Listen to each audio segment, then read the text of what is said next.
Now for our story. When Jessie Ward got home last night, she did an unprecedented thing. She departed from the nightly ritual that she always so carefully observed as a shield to ward off the approaching years and simply got to bed. Ben Calvert's secretary was happier than she'd been in a long time. She'd been promising herself that she'd find some way to get the upper hand over Ben, and now she thought she was about to get her answer. She had an idea. She wasn't entirely positive yet, but she felt if she thought about it long enough, the pieces would fall into place. It had to do with the trip Ben's daughter was making, with the incongruity of the fact that Kit was taking so little luggage for such a long stay.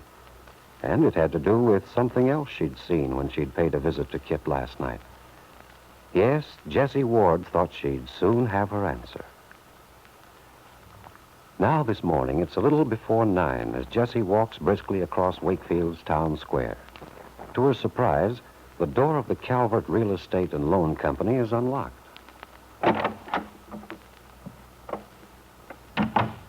Jessie? Yes, just a moment. Well, good morning, Ben. Good morning. What are you doing down so early? I couldn't sleep much last night, so this morning I thought I might as well get down here and get some work done. Did the rain bother you? Hmm.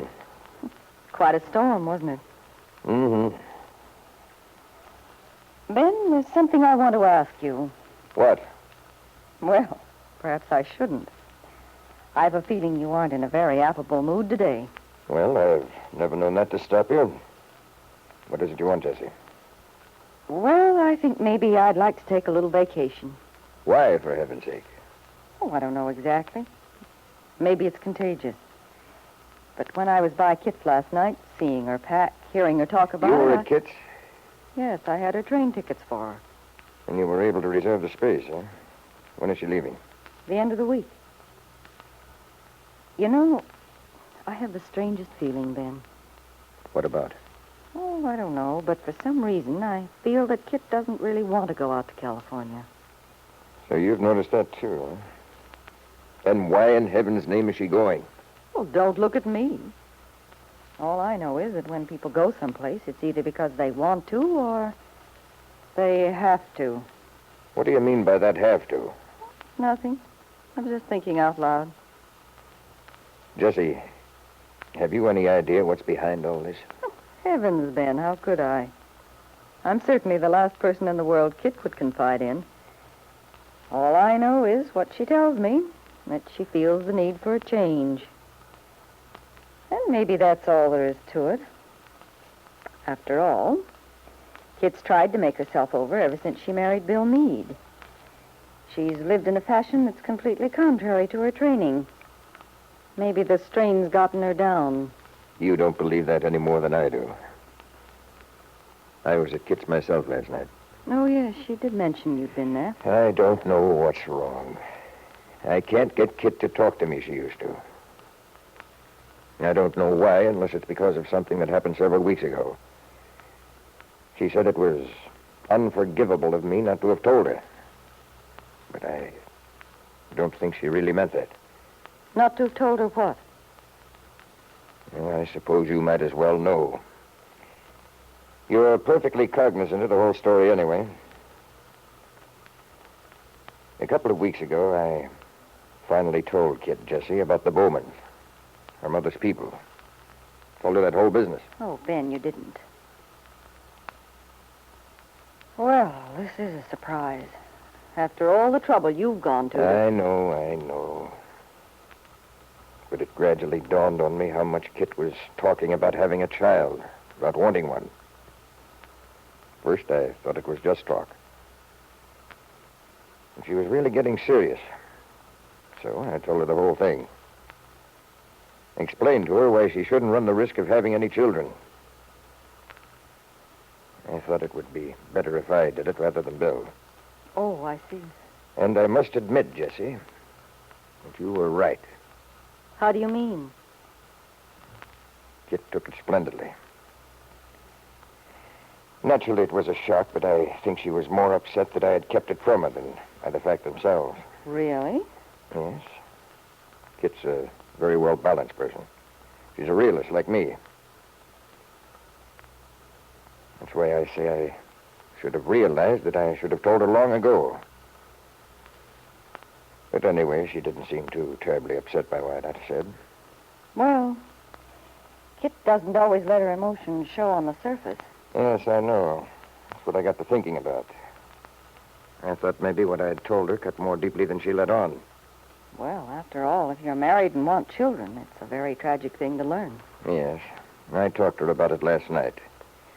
She insisted that it had nothing to do with her going away. So if she isn't upset about that, what's left? I'm sure I wouldn't know. Was Bill home when you were there? No, he came just as I was leaving. I didn't get to speak to him. What do you mean? Why didn't you speak to him?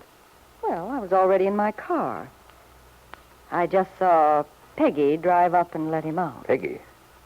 Peggy Douglas? Jessie, are you sure? Well, I think so. What's there to get so excited about, Ben? Of all the inane remarks. You know I felt that trouble had arisen between Bill and Kit and that Peggy Douglas was at the bottom of it. So she brought him home. Well, you know, you may be trying to make something out of whole cloth. After all, the boy does go by that farm on his way to and from camp. Yeah, I know. And if he was caught in the rain last night, well, maybe he stopped in there, and maybe Peggy was coming into town and gave him a lift. Too many maybes, Jessie. And after all, Ben, if two people have something to hide, well, she certainly wouldn't bring him to his front door. Well, I'm going to find out about this. You won't get anything out of Kit. I should think that would be obvious to you by now. I'm not going to talk to Kit. And another thing, if I were you, I'd be careful about stirring up trouble where maybe there isn't any. I'm not going to stir up trouble. I'm going to prevent it.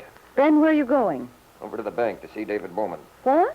But why? Because in spite of everything, Jessie, I think my esteemed brother-in-law still has some feeling for a blood relationship. And he's certainly close to the Lane household. Well, don't tell me you're going to ask a favor of him. No. All I want is a little information. Good morning, David. Oh, good morning, Ben. I'd like to talk to you for a minute. Certainly. Come on in. Sit down, Ben. What can I do for you? It's not what you can do for me, David. It's what you can do for your niece. How do you mean? You know Kit's leaving for California. I've heard something about it, yes. Yes, doubtless the whole town's talking by now. And you probably know why she's leaving. No, I haven't the slightest idea. I imagine just because she wants to make the trip. At least that's the reason Kit gives for the trip. You sound as if you had reason not to believe her. I have. I wouldn't say this, except at the moment my prime concern is Kit's happiness. And I think that should mean something to you, since you were so fond of her mother.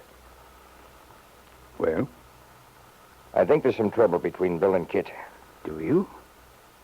That shouldn't be a shock to you. After all, you're on intimate terms with Mary Lane. You should know what's going on between Peggy Douglas and Bill. That's a very crude thing to say, Ben. A very evil supposition. Never mind that. I want to know... I can assure you there's nothing going on, as you put it. Peggy isn't that sort of a girl. All right, then. Let's put it this way. You should know what the situation is. I don't know that there is any situation. And if I did, Ben, I can assure you that I wouldn't feel free to discuss the matter with you. I see. In other words, Kit means nothing to you. Kit's happiness means a great deal to me. But frankly, as you know, I've never felt that she would find it through this marriage with Bill. Because it's based on a foundation of deceit, dishonesty. That's enough, David. I understand your allegiance now. I can see you're trying to protect Peggy Douglas. Peggy doesn't need any protection. If you have any conception of her as a homebreaker, Ben, get it out of your head. It's because of Kit's welfare that I feel as I do. It's because of her welfare, in my opinion, that she and Bill should get a divorce before there are any children. Kit's been happy with Bill, and I'm going to see to it that she continues to be happy. I'm afraid, Ben, you're quite wrong. On one count, at least. There are certain things even you can't control. You were a little late in telling your daughter about her background. And Kit is already expecting a child. That's why she's leaving Wakefield. That's a secret she wants to keep. A secret that could very well change the course of your life, Ben, if it were known. If, for instance, Jessie Ward knew about it.